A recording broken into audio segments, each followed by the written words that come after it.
No one can say with any certainty what happens after we die. And it's the one unknown all of us will face. So, what if our existence wasn't temporary?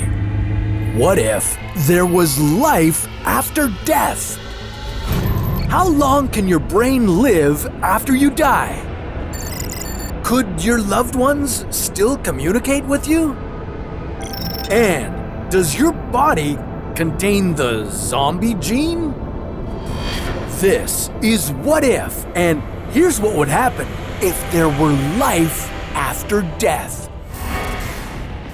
According to a study in the year 2013, 72% of Americans believe in an afterlife. And some people, like Professor Robert Lanza, have proposed a theory that death is just a figment of our imagination. The theory states that death has no actual boundaries that define it, and therefore, it just isn't real in the sense that you've been trained to accept. We perceive the sky as blue, but if the cells in our brain changed to make us think the sky was green, our perception of reality could all be faulty programming. So, is the sky blue? Or is it all just in our heads? If our final moments on Earth are all just an illusion, does that mean you can come back from death? At what point do you stop living and become dead? First, remember that death is a process, not an absolute.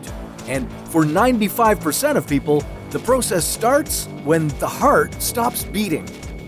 After that, your breathing stops and your muscles lose tension. It's just a matter of time before your brain shuts down, but you're not on the other side yet.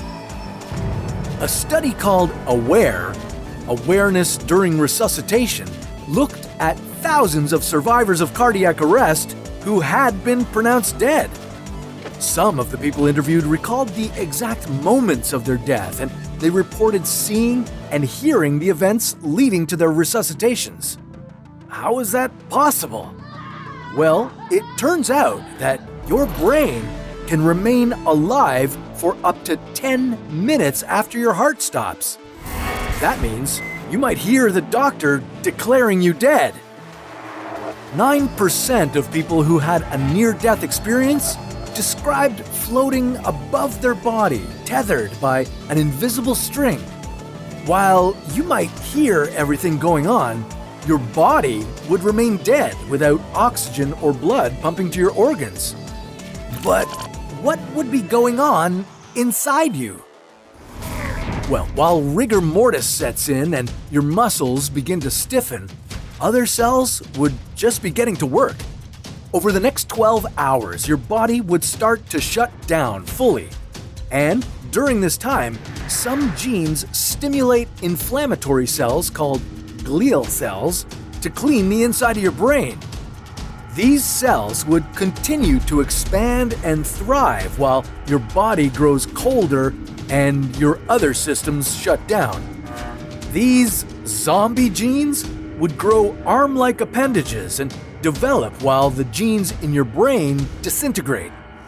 But once you're dead, would your loved ones ever be able to communicate with you again?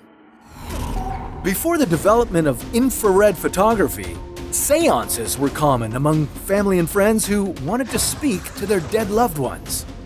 Now, we have the technology to prove a fake spiritual encounter, but since we don't have definitive proof of life after death, it's understandable that many people find peace in the thought of talking to their dearly departed. But what if we did have proof of what happens after death? I mean, if we could prove that something else was waiting for us after we leave our bodies, our perceptions of this life might grow dim. But the end of our lives may not be a spiritual experience at all. Instead of seeing a white light, you might see ones and zeros. Ray Kurzweil, director of engineering at Google, predicts that we could upload digital copies of our brains online. If your consciousness was uploaded into the cloud, your mind would live on as long as the server lasts. So you might want to think of paying for some backup storage. If we could prove that there is life after death, you might view yourself and your life with a renewed sense of wonder and appreciation for what you have now.